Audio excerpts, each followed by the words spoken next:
Bah, ça veut dire que tu connais pas. Nous. Ah. Nous, on dirait qu'on vient de sortir du Jésus. Putain, nique sa mère là, le sou.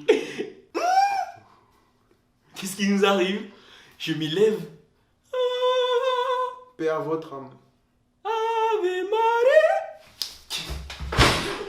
Maria. Josué, va casser mes affaires, va casser mes objectifs. Je coupe la vidéo là. Yo tout le monde, j'espère que vous allez bien. C'est Siciliano de la chaîne CCLN sur Recté. Aujourd'hui on se retrouve pour une nouvelle vidéo. Et je ne suis pas seul, je suis avec... Avec moi le boss, Josué. Je suis le pote à Siciliano, on se connaît depuis tout petit. C'est lui qui m'a dit de venir dans sa vidéo, donc du coup je suis là. Ah, je t'ai jamais dit de venir dans ma vidéo, c'est toi qui as voulu venir dans ma vidéo. Tu m'as demandé, Josué viens participer dans ma vidéo et tout. Jamais de la vie. Intro. Donc aujourd'hui on va vous parler des films qu'on a aimés. Lui il va choisir 5 films qu'il a kiffé et moi pareil. On va vous dire ce qu'on a préféré, ce qu'on a aimé, ce qui nous a plu dans le scénario du film. Pourquoi le film nous a marqué, la scène qu'on a préférée dans le film. Donc du coup toi t'es plus film Disney. Moi je suis beaucoup plus film Disney parce que j'estime que voilà, les films Disney c'est pour moi c'est les meilleurs. Les classiques comme les tout nouveaux, les remakes qu'ils font là, comme par exemple le Roi Lion là. Oui, que tu allé voir la dernière fois là. Que j'ai été voir récemment là. Et je trouve que franchement c'est Disney, c'est les best quoi. Je suis un gamin. Pour ça oui t'es un gamin. Moi j'aime trop, j'aime Disney. Alors que lui par exemple il n'aime pas Disney du tout. Non. Il kiffe pas Disney. Non. Arrête de mentir. Non. À chaque fois que je te parle tu me dis non, t'aimes pas Disney. C'est pas que j'aime pas Disney, mais je suis pas réceptif à leur morale et à leur valeur. Moi j'aime tout l'univers Disney, voilà. Des parcs d'attractions aux films. Des parcs d'attractions, mais t'es jamais allé à Disneyland. Ouais, parce que. Mais parce que t'as pas. Même moi non plus, j'ai jamais été à Disneyland. Bon, bref, voilà. Bon, j'ai peut-être pas été à Disneyland, mais en fait, moi je m'en fous. Moi je kiffe toujours autant Disney. Et puis voilà, moi j'aime trop ce qu'ils font. Lui, il est pas adepte. Ça, c'est son problème, mais en tout cas, moi, je kiffe Disney. Les films Disney, la plupart des films Disney, la majorité des films Disney, je les ai regardés. C'est assez sûr et certain, je les ai regardés. Hein? Et qu'est-ce que tu sais, toi? T'as jamais rien vu, toujours t'étais sur Ludo, sur Ludo. France 3. De Zouzou.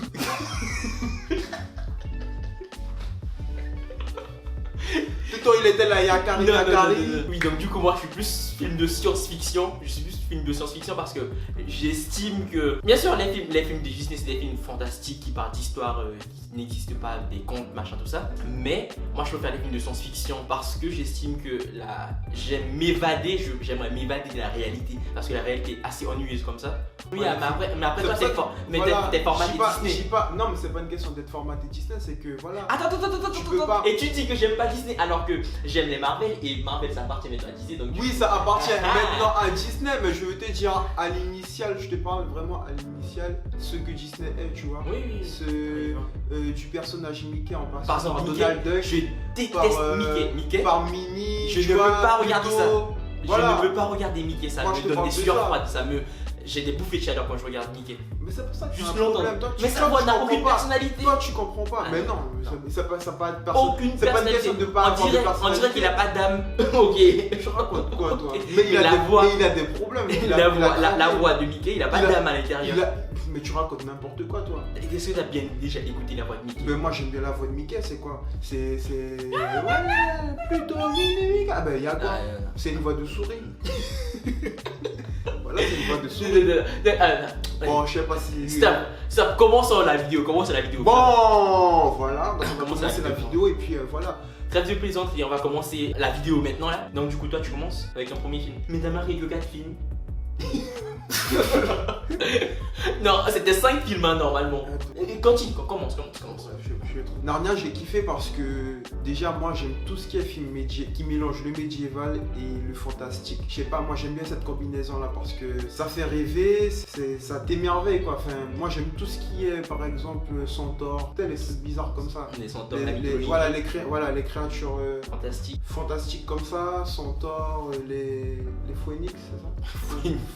Phoenix. Tous ces trucs là et tu retrouves tout ça dans Narnia, les animaux qui parlent et puis même au niveau de... Parce que c'était quand même en 2005 et c'était grave bien fait. Oui, pour l'époque. Et puis même pour l'époque, franchement, les images elles étaient top. Oui, mais après il faut oublier qu'il y a aussi, tu vois, par exemple Harry Potter et le Hobbit, tout ça, ils sont sortis à la même époque et c'était... Tu vois, c'était tout aussi bien, mais voilà. C'est après les Matrix. Après moi franchement, bien sûr, sais, Harry Potter, c'est tout le monde kiffe, tout le monde connaît, tu vois. Oui, mais moi franchement, ça m'a pas plus que ça. Moi, franchement, c'était vraiment Narnia, j'ai aimé. Alors voilà, et puis même les personnages, les Moon, Lucy, Suzanne, Peter, franchement, c'était vraiment top. C'était des frères et sœurs et tout. Et moi, j'ai grave kiffé aussi le fait que voilà, qu'elle traverse l'armoire magique. Et voilà, donc moi, j'ai aimé. Parce qu'ils passent plusieurs mois à l'intérieur alors que...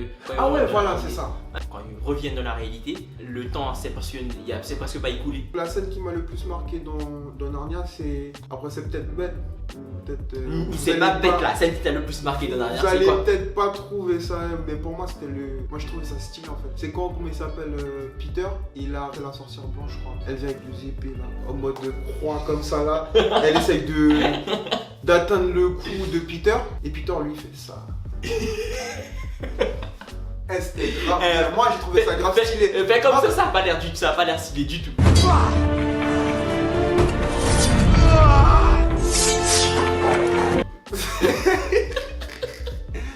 Moi, franchement, c'était le top. Franchement, il n'y a rien à dire. Moi, je peux regarder ce film encore 25 fois, ça va pas me saouler. Jusqu'à présent, je peux le regarder encore. Même moi, par contre, regarder un film plusieurs fois, ça m'intéresse pas. Même si j'ai aimé le film, toi, t'as un jamais problème. Toi, t'as un problème. Il y a même parce que quand un film, il te... Mais je veux, il y a plus de surprise. Mais il n'y a plus de surprise, c'est pas une question de ne pas avoir de surprise, c'est juste que tu apprécies en fait chaque scène. Oui, t'apprécies, mais voilà. je les ai déjà appréciés quand j'ai regardé. Oui, mais comme t'apprécies, voilà, ça t'empêche pas de regarder. Non, moi ça m'empêche parce que chaque instant du film, je sais ce qui va se passer. C'est pas possible. Non, et passons à mon film. À mon film, déjà tu me triggers avant juste de commencer mon film. Le premier film dont je vais vous parler, c'est Inception. Tu me déranges dans ma propre vidéo. Ok, vas-y. Le premier film dont je vais vous parler, c'est Inception. Pourquoi ce film m'a marqué, c'est le fait que déjà, comme je l'ai dit, quand je regarde les films parce que j'aime m'évader de la réalité. Et dans Inception, les gens, ils créent leur propre monde dans leurs rêves avec. Bon, ils se droguent, mais bon, c'est ça, c'est secondaire. Mais l'idée même du film, ou l'essence du film lui-même, c'est que les gens ont la possibilité de s'évader dans un autre monde, dans leur monde imaginaire, dans leurs rêves, tout ça. Ça, j'aime. Tu vas mourir, toi. Continue. Et la scène qui m'a le plus marqué dans le film, c'est quand il y a... Je cru que tu faisais un truc. La scène qui m'a le plus marqué dans le film, c'est lorsque ils sont sur le... Lorsque la meuf, là, elle rentre pour la première fois, je crois, et il y a DiCaprio et tout ça, et la scène se passe à Paris, sous le pont... Ça s'appelle comment déjà? D'Avignon. Quand tu sors le pont d'Avignon, laisse le pont d'Avignon tranquille. C'est pas le pont d'Avignon.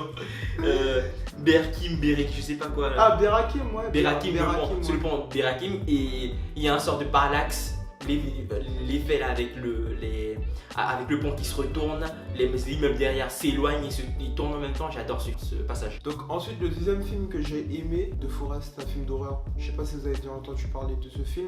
Moi j'ai jamais regardé, je crois. Mais si, on l'a déjà vu. Ah, on a déjà vu. Chez moi, ouais, avec Angela. C'est un film d'horreur. Voilà, ça se passe au Japon. Voilà, ce que j'ai aimé dans le film, en fait, c'est le fait que ça se passe au Japon déjà. Et dans la forêt, ce qu'on appelle la forêt des suicides. Je sais pas si vous connaissez, c'est une forêt où les gens se suicident. Donc pourquoi le film il m'a marqué? Parce que déjà ça se passe au Japon. Moi j'aime bien le Japon, mais normal, même si c'est un pays qui me fait flipper quand même. J'ai bien aimé le scénario en fait. Une sœur qui était partie en vacances, comme elle a disparu, Elle était jumelle. Ouais, c'était jumelle, voilà, elles étaient jumelles. Et une des sœurs, voilà, comme l'autre sœur elle a disparu dans la forêt des suicides. Elle est partie la chercher, voilà, et finalement elle s'est retrouvée dans une histoire qui... Voilà, donc la scène qui m'a le plus plu dans ce film là, c'est... Peut-être ça va vous donner des frissons, mais c'est quand les vers... En fait, elle a l'impression, comme elle est dans la forêt des suicides, elle a des hallucinations. Et à un moment, en fait, elle met sa main dans l'eau et tout, elle se lave le visage et tout. Et si vous voulez, il y a des vers, des asticots qui mangent son bras. Voilà, qui rongent son bras, mais qui suit en fait les veines de son bras, tu vois. Ah voilà. Oui. Et en mode, elle avait un couteau, et justement, comme elle voulait se débarrasser de ça, elle voulait... En fait, elle a voulu s'entailler en fait. Elle s'est entaillée pour tirer les verres alors qu'elle s'entaillait elle-même alors qu'il n'y avait rien. Voilà, ouais. C'est pour ça qu'on appelle aussi la forêt des suicides, tu vois. Ouais, parce que ça te donne des hallucinations comme ça. Et tu te suicides de façon... Voilà. En fait... En étant halluciné. Enfin... en étant... En fait, tu te suicides avec des gestes de suicide alors que de base, tu voulais pas te suicider. Voilà. Parce qu'en fait, t'as des hallucinations. Ouais, voilà, ça tournait comme ça. Donc, un petit clin d'œil à Inusu. Mon deuxième film à moi, c'est Interstellar. En vrai, les films dans l'espace, j'aime pas trop les films dans l'espace parce que bon, c'est dans l'espace. Moi, il est adepte à Star Wars. Non. J'ai déjà regardé Star Wars, mais j'ai pas aimé plus que ça. Je trouve pas que c'est un film de ouf. C'est des films de ouf parce qu'il y en a plusieurs. Mais dans Interstellar, bon, j'ai 2 films dans l'espace, vous allez voir, il y a un autre. Mais bon, Interstellar, c'est un film dans le futur, donc du coup, c'est beaucoup plus loin qu'aujourd'hui. Et ils exploitent des technologies qu'on n'a pas aujourd'hui, bon, qui n'existent pas. C'est pour ça que j'ai aimé le film. La scène qui m'a le plus marqué dans le film, c'est lorsqu'ils sont lorsque on voit vous connaissez le concept de ville de l'espace, ce sont des concepts de films de villes qui sont créés de A à Z pour l'espace, pour que ça puisse tenir dans l'espace, pour qu'il y ait de la gravité, machin, tout ça. Il y a une scène avec une ville de l'espace, c'est une grosse, en fait c'est une planète artificielle en gros, et c'est une ville dans l'espace, et j'ai adoré ce passage. Donc le troisième film qui m'a le plus marqué, c'est Miss Peregrine et les enfants particuliers. Pourquoi? Parce que j'aime bien l'histoire en fait. J'aime bien le fait qu'il faut qu'il trouve une solution pour se sortir de la boucle temporelle. Ouais. Et à la fin, bien sûr, il trouve la solution. Voilà, il trouve la solution. Moi, franchement, j'aime bien parce que ça te donne en même temps. Pour moi, au début, quand je le regardais, puisque même ma mère, elle voulait pas qu'on aille le voir au cinéma, parce qu'elle disait que voilà, c'est un film d'horreur et tout, alors que non, parce que justement, les enfants, ils étaient tellement bizarres. Tu vois que pour elle, alors que mes soeurs et moi on voulait vraiment les voir, et au final elle a accepté. Et quelle est la scène qui t'a le plus marqué dans le film? La scène qui m'a le plus marqué dans le film, c'est...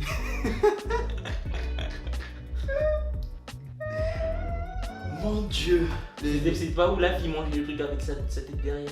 Moi j'aime bien, voilà, la scène que j'ai aimée dans le film, c'est la petite fille là, celle qui est l'autre mangée par en mode normal, enfin par la bouche de joint là. En fait sa bouche elle est derrière. Elle prend une cuisse de poulet et elle la met derrière comme ça, en fait elle mange derrière sa tête. Mais en fait lui il rigole, mais regardez derrière, je crois qu'il en a il a une bouche là. Le troisième film que j'ai pris, moi, c'est Valérian et la cité des mille planètes. On n'a jamais vu ce film. On n'a jamais vu. Déjà, on est allé voir le film en avant-première. On n'a jamais vu le film. Donc, arrête de mentir. J'ai plein d'autres films que je peux mettre à la place, mais j'ai pris ce film parce que, pour commencer, le film a été réalisé en France, à Paris. Donc, à 100%. C'est une production 100%. Non, les acteurs, ils n'étaient pas. Non, ils n'étaient pas français, mais je vais te dire. Mais le film a été tourné dans des studios français, voilà. Juste devant chez moi. Voilà. Et on dirait c'était digne de. C'était digne d'Hollywood. Voilà. Non, mais vraiment, c'était vraiment digne d'Hollywood. Et c'est pour ça que j'ai pris le film, parce que avoir un film aussi bien fait, un film français aussi bien fait en termes d'effets spéciaux et d'acting, ça n'a jamais vu. Les films français sont réputés pour faire rire, machin, tout ça. Mais les films de science-fiction français, c'est dégueulasse. Vraiment, tu regardes pas ça. Ouais, en même temps, c'est Luc Besson. Oui, c'est normal aussi. Voilà, c'est ça. Et c'est pour ça que j'ai aimé le film. En plus, bien sûr, il y a tout ça. Mais le film en lui-même, j'ai aimé les effets de science-fiction à l'intérieur. Et la scène qui m'a le plus marqué, moi, c'est lorsque, tu vois lorsqu'il y avait quand ils ont montré la cité de loin, dans l'espace, et quand ils sont rentrés à l'intérieur, ils ont montré les vaisseaux, après ils ont montré les gens qui travaillent, les robots qui travaillent, et ils sont rentrés de plus en petits, la cité des 1000 planètes. La cité des 1000 planètes. Où pendant des centaines d'années, toutes les espèces ont partagé leurs connaissances et leur intelligence en harmonie. Un vrai paradis. Voilà. Oui, voilà, et... Non, pas des 1000 planètes, des 7 planètes ou des 1000 des 1000 planètes. Et ils rentraient de plus en plus petits, envoyaient des petits robots travailler, faire des trucs bizarres. Mais c'était super beau, c'était coloré. Et ils rentraient de plus en plus petits jusqu'au processeur, machin, des trucs qui... C'était magnifique, j'ai trouvé cette scène-là magnifique. C'était... Mais j'ai trouvé aussi... En fait, c'est au moment où Valérian et tout ça, ils découvrent... Non, c'était pour exhiber le fait qu'une production française est capable de faire des effets de science-fiction. Au moindre détail. Voilà. Et Valérian, on vous le conseille. Ouais, il faut aller voir. Bon, mon quatrième et dernier film, c'est Le Roi Lion. Parce que j'ai été le voir là récemment, à sa sortie. Bon, l'histoire, on la connaît tous, bon, ça reste la même histoire, il n'y a rien à spoiler. En fait, moi, je voulais juste parler en fait au niveau des effets et de l'image en fait. Elle était grave bien faite. Enfin, on a entendu des critiques disant que que c'était trop bien fait. En fait, ça donnait presque l'impression d'être trop réaliste en fait. Les images étaient trop réalistes. Donc du coup les animaux manquaient d'expression du visage. Voilà, d'expression du visage, on n'avait pas l'impression que c'était comme dans le dessin animé quoi. Enfin, ouais. Mais pour moi c'était top en fait, il n'y avait rien à changer, franchement c'était époustouflant, il n'y a rien à dire, c'est là que tu vois en fait l'amélioration en fait d'année en année des productions de films. Après la scène qui m'a le plus plu dans Le Roi Lion, moi aussi c'est des trucs bêtes hein, mais c'est en mode à la fin quand Simba il fait le registre. Ça c'est la puissance. La puissance. Ça c'est la puissance et tu vois, il est charismatique le personnage. Mais après le Roi Lion, bien sûr, j'ai déjà regardé le Roi Lion quand j'étais petit, mais c'est le dernier qui est sorti là, je suis pas allé voir. Et je crois pas, enfin je verrai ça dans des années, machin, sur des sites de druides bien sûr. Et.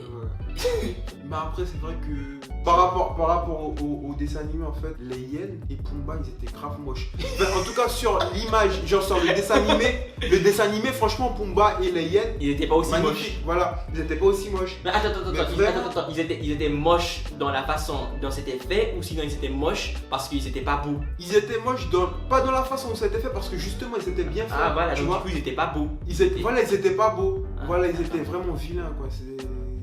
Vraiment ils étaient trop laids. même Pumba, tu le voyais, je sais pas, il était. Pumba c'est un phacochère, non? Oui, c'est un phacochère. Mais un phacochère c'est pas joli. Oui, je sais, mais vraiment il faisait peur hein, Pumba. Et il avait. Et les hyènes aussi, c'est des animaux qui sont pas très beaux. Ouais, avec leurs dents là. Ouais. Mais franchement, c'était grave bien fait. Et puis je vous conseille aussi d'aller le voir au cinéma parce que franchement. Mais tu fais de la pub pour le Roi Lion. Mais voilà, fallait le voir. Toi avec tes trucs Disney. En plus, à noter, hein, et Beyoncé est dans la bio. Alors, moi, mon dernier et quatrième film, c'est Gravity. Deuxième film dans l'espace. Pourtant, j'aime pas trop les films dans l'espace, mais bon, c'est pas trop loin de la Terre. Et j'ai. Qu'est-ce que tu fais? J'ai bien aimé. Ah, faut que je vienne? Non, mais tu fais du bruit. Maintenant, tu vas faire de la pub pour les nuits chinoises. Oui, coupe nos dollars. J'ai mangé tout à l'heure, c'est grave. La petite histoire à côté là, comme ça. José, laisse-moi parler de mon dernier film, s'il te plaît. Ouais. Là, c'est au bœuf. Mon dernier et quatrième film, c'est Gravity. C'est un film dans l'espace. Pourtant. Mais vas-y. C'est un film dans l'espace, pourtant. Mais ça me dérange, ça me dérange. Ah, ça te dérange? Oui, c'est ça, j'ai l'impression que. Mon dernier quatrième film dans l'espace, c'est Gravity. C'est Gravity, c'est dans l'espace, c'est pas trop loin de la Terre. J'ai bien aimé le fait que le film, il n'y ait pas beaucoup de paroles dans le film. Tout se passe avec du suspense, avec le silence, avec l'intelligence de la personne qui devait se sortir de la mauvaise situation dans laquelle elle était. Et la scène qui m'a le plus marqué, toutes les scènes m'ont marqué dans le film en fait, parce que le film en lui-même c'est un suspense. Tout le film c'est un suspense, donc du coup qu'est-ce que tu fais? Donc du coup tu regardes le film et t'as que du suspense. Voilà. Alors cette vidéo arrive à son terme. Merci à vous d'avoir regardé cette vidéo jusqu'à la fin. N'oubliez pas de partager, d'aimer la vidéo et de vous abonner, surtout vous abonner. Pour commencer cette vidéo là, normalement on devait parler chacun de 6 films, mais lui déjà il en a trouvé que 4 pour commencer, alors que j'avais baissé les films à 5. Donc n'oubliez pas de vous abonner à Ceciliano sur sa chaîne et CCLN qui est sur une chaîne. Mais je sais pas, CCLN qui est sur une chaîne, c'est CCLN sur YT pour commencer. Donc n'oubliez pas de vous abonner à Ne délire pas ma chaîne. N'oubliez pas de vous abonner à la chaîne de Ceciliano. Non, à la chaîne CCLN, ça? CCLN sur YT. En fait, tu connais pas ma chaîne? Si, je connais. Mais c'est juste que je me trompe à chaque fois. Bah, ça veut dire que tu connais pas. Nous, on dirait qu'on vient de sortir du Jésus. Putain, nique sa mère là, le sou. Qu'est-ce qui nous arrive? Je m'y lève. Paix à votre âme. Ave Maria. José, va casser mes affaires, va casser mes objectifs. Je coupe la vidéo là.